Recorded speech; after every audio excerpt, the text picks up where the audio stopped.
Here's a simple analog safety system. Analog means it runs on electricity alone, no software. The DC motor spins when it gets power. DC means direct current, electricity flowing one way. I added a small turbine so the speed is easier to see with blue tape.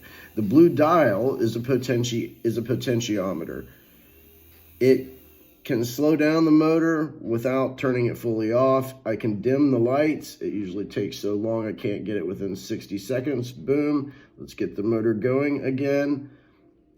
I'm also using a, come on baby, there we go, 7-segment LED display. It's one LED broken into 7 bars, and I'm just using it as a display power indicator for this experiment. The gold cylinder is the mechanical tilt sensor, and it's really the secret sauce. Inside is a metal ball that rolls when the device tilts, and when it breaks the connection, the motor shuts off instantly.